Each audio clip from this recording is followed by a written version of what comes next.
But today, we called you because some important ruling was made by the Kiambu court, which had issued orders against the reconstitution of the IEBC selection panel, itself a product of the IEBC Amendment Act, which is the only statute signed into law following the National Dialogue Committee deliberations. Now that, as we have said before, Azimio had nothing to do with it, and we are not here to talk about Azimio because a lot has been happening within Azimio itself. But for purposes of reconstitution of the IEBC selection panel, it was the Kenya Kwanza coalition side and the Azimio side and others, the faith-based organizations and others. So now we demand that President William Ruto moves with speed to now put in place the 9-person selection panel for the IEBC, leading, of course, into the formation and reconstitution of the IEBC. There can be no other pretense. Others, as I said, were blaming us, and this was not an application in Kiambu. This was a state-sponsored application, and we are happy they have ordered, or whatever it is, a judge in Kiambu. We don't want to criticize that ruling. But now, the other matter in the Court of Appeal by Mr. Augustine Muli can continue because there are no orders. There are no orders in that matter before the Court of Appeal. The orders were only out of the Kiambu court.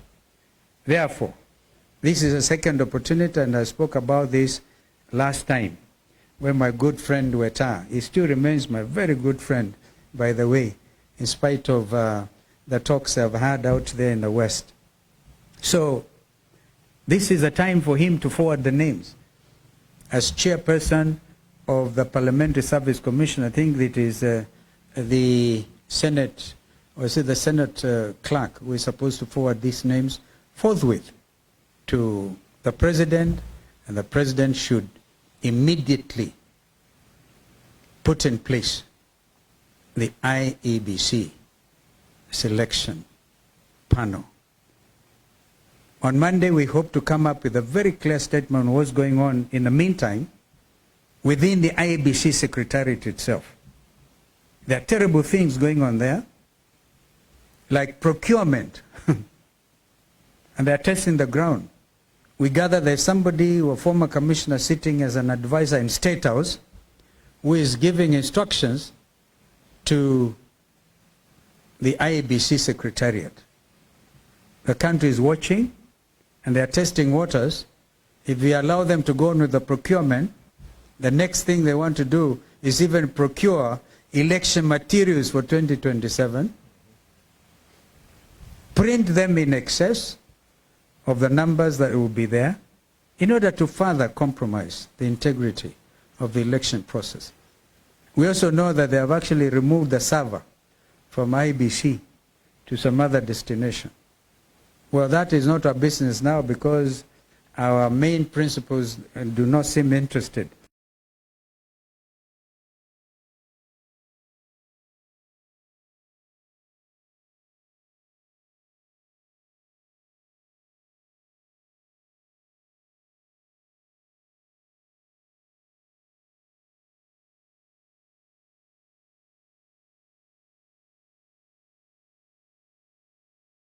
Tume ya uchaguzi ama selection panel ambayo itajihusisha sa na swala la uundaji upya kamati ama tume ya uchaguzi wa Kenya.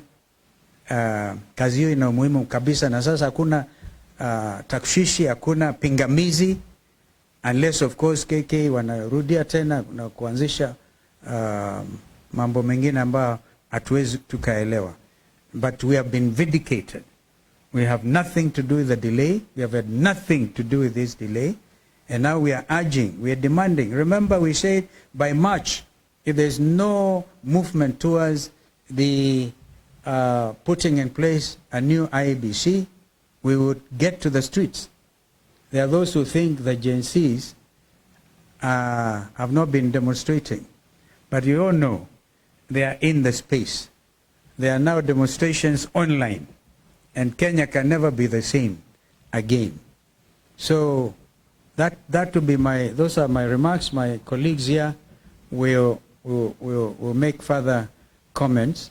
I think we start with JN, and then our brother will complete because he has visitors in his backyard. Thank you.